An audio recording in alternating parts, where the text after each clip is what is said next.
밀크 베이스 프로테인인데요. 이게 사실 말 그대로 우유 속에 들어있는 유청 단백질에서 뼈에 직접적으로 도움이 되는 성분, 알카리성 생리 활성 물질이라는 건데요. 근데 문제는 이 성분이 우유에 0.005% 함유되어 있어. 그러니까 너무 극미량이죠. 그래서 유청 단백질 속에 그런 알카리성 생리 활성 물질, 뼈 건강에 도움되는 이 성분을 응축시킨 거라고 보시면 됩니다. 그 골다공증 환자분들 우유를 드시면 좋다는 아까 그 이유 그거죠? 근데 이게 이제 하루 권장량을 채우기 위해서는 200ml 기준으로 130잔을 마셔야 된다고 합니다. 그럼 불가능하잖아요. 정말 배가 터질 수도 있을 것 같은데. 골다공증은 예방하고 이제 비만은 네, 안 돼. 저도 이제 이 MBP에 대해서 조금 처음 알게 된 게 환자분이 저한테 이거 어디서 들어보고 저한테 네. MBP가 뭐냐 이렇게 정말 골다공증에 도움이 되냐 이렇게 저한테 질문을 많이 하시더라고요. 제가 이제 성현 씨랑 여러분들이 궁금해하실 것 같아서 제가 조금 가져와 봤습니다. 네네. 어머, 근데 반짝거려요, 뭔가. 네.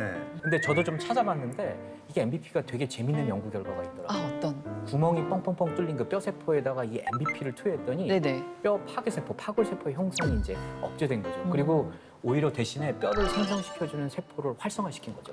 그러면 이게 MBP가 그 뼈 형성 세포는 좀 키워주면서 뼈 파괴 세포를 억제시키면서 그 뼈에 구멍 난 게 메꿔지는 그런 걸 도와준다는 건가요? 단순하게 접근하는 게 좋죠. 그렇죠. 그래서 제가 이해를 돕기 위해서 이 뼈 모형을 한번 만들어서 가져와 봤습니다. 우리 뼈의 조골세포와 이 파골세포의 밸런스가 항상 잘 맞으면 좋겠지만 이 균형이 깨져버리면 바로 이렇게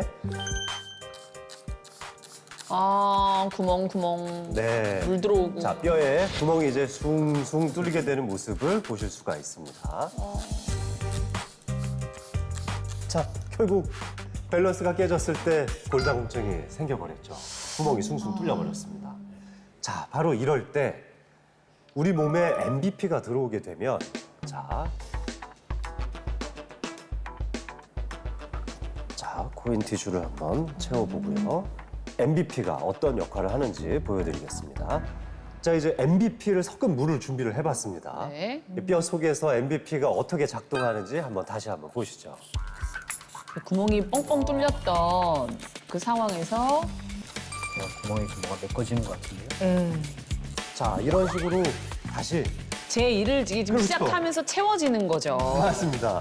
결국 뼈를 만들어주는 세포들이 제 일을 정확히 해내면서 이렇게 구멍이 숭숭 뚫렸던 부분이 메꿔지게 되는 거죠. 너무 한눈 알아보기 편한 지금 걸 보여주셨어요. 네. 제 일을 제대로 했네요. 네.